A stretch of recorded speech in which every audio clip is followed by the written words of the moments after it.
lançando sobre ele toda a vossa ansiedade, porque ele tem cuidado de vós. 1 Pedro capítulo 5, verso 7. Graça e paz da parte do nosso Deus nessa manhã para você e a sua família. Seja muito bem-vindo, que Deus te abençoe no decorrer desse dia, que seja um dia de bênçãos, confiando nas palavras de Deus aqui através do apóstolo Pedro, 1 Pedro capítulo 5, verso 7, lançando sobre ele toda a vossa ansiedade. Tem amanhecido hoje com alguma ansiedade, com algum problema para ser resolvido, com alguma questão que lhe incomoda, lança sobre as mãos do Senhor. Lembrando que Ele tem cuidado de todos nós. Ele não vai te abandonar no decorrer desse dia. É um Pai de amor, é um Pai de bondade, é um Pai de misericórdia que, consequentemente, estará na nossa companhia no decorrer de todo esse dia e nos concederá a vitória. Nós temos estudado a segunda epístola do apóstolo Paulo à igreja de Coríntios, e nessa manhã vou convidar você a abrir a sua Bíblia no capítulo 6, o verso 2. Porque ele diz: eu te ouvi no tempo da oportunidade, e te socorri no dia da salvação. Eis agora o tempo sobremodo oportuno, eis agora o dia da salvação. Vale a pena, nesse instante, atentar para um detalhe. O apóstolo Paulo aqui estava escrevendo para cristãos não pagãos. Ele estava escrevendo para a igreja de Coríntios. Ele estava escrevendo para aqueles irmãos que um dia ele já tinha conhecido. E ele estava levando aqueles irmãos a entenderem uma verdade, que a cada dia é um dia para que nós possamos renovar o nosso compromisso com Deus. O apóstolo Paulo estava dizendo: hoje é o dia de nos reconciliarmos com o Senhor. A reconciliação não acontece apenas em um único momento da nossa vida. A reconciliação é algo que acontece diariamente na nossa comunhão com Deus, nos nossos relacionamentos com o Senhor. É necessário a cada manhã, é necessário a cada dia, no decorrer das atividades, nós possamos reconhecer Deus conduzindo a nossa vida e fortalecermos os nossos relacionamentos com a pessoa dele. No capítulo 6, os 13 primeiros versos, o apóstolo Paulo fala de relacionamentos. Primeiro ele fala de relacionamentos para com Deus, depois ele fala de relacionamentos para com o apóstolo Paulo, e depois então ele fala de fortalecer os relacionamentos para com os seus amigos, os seus semelhantes. E há um apelo inicial aqui no capítulo 6 do apóstolo Paulo aos irmãos ali da igreja de Coríntios a abrirem seus corações e se renderem ao chamado da graça. E depois então ele convida os irmãos a abrirem os seus corações a um convite pessoal que ele mesmo faz ali à igreja, aos irmãos de Coríntios. O apóstolo Paulo, Saulo, perseguidor dos cristãos, um dia educado na escola dos fariseus, no caminho de Damasco, caiu do cavalo, se encontrou com Cristo e ali, confuso, atordoado à noite, sem saber o que estava conhecendo, ele acaba compreendendo que, na verdade, a sua vida passada tinha sido uma vida triste, amargurada e sofrida. Mas a partir do momento, então, que agora se encontrou com Jesus Cristo, a sua vida é transformada por completo. Ele reconheceu que trazia sobre os seus ombros um fardo pesado que ele mesmo não conseguia carregar. O zelo pela lei lhe impossibilitava de viver uma vida feliz. Mas após se encontrar com Jesus Cristo, a queda que ele sofre, ao mesmo tempo, Deus tira dos seus ombros um peso que jamais ele tinha conseguido cumprir a letra da lei, e agora reconhecia que Jesus Cristo tinha pago o preço na cruz do Calvário e estava lhe dando agora um fardo suave, leve, para que ele pudesse carregar. Nós podemos ver que a sua vida é transformada por completo. Suas palavras tinham uma verdadeira comunhão com as suas obras. E seu zelo passou a ser movido agora pelo seu amor devoto a Deus, em viver uma vida de fidelidade, em cumprir a missão, em falar de Jesus Cristo às pessoas que ele reconheciam que não tinham havido ainda uma reconciliação na sua vida. Paulo representa uma classe de pessoas que está dentro da igreja e que virão para a igreja, que experimentaram um verdadeiro encontro com a pessoa de Jesus Cristo.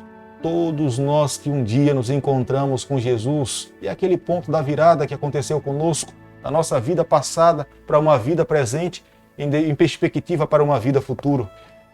Eu acredito que cada um de nós, nessa manhã, nós podemos parar e pensar na maneira como nós nos encontramos um dia com o nosso Salvador. O encontro do apóstolo Paulo com Jesus Cristo se deu ali no caminho de Damasco. Mas onde é que aconteceu o teu encontro, verdadeiro encontro com a pessoa de Jesus Cristo? Todos nós precisamos ter essa experiência pessoal com o Senhor. Nós não podemos viver apenas à custa das experiências dos outros. É necessário ter verdadeiras convicções daquele encontro pessoal com Cristo, onde nós entendemos que a nossa vida foi transformada por completo.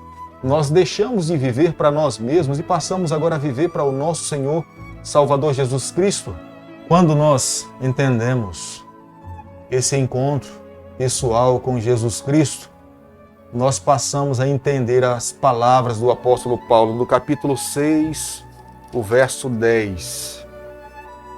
Entristecidos, mas sempre alegres, pobres, mas enriquecidos a muitos, nada tendo, mas possuindo tudo.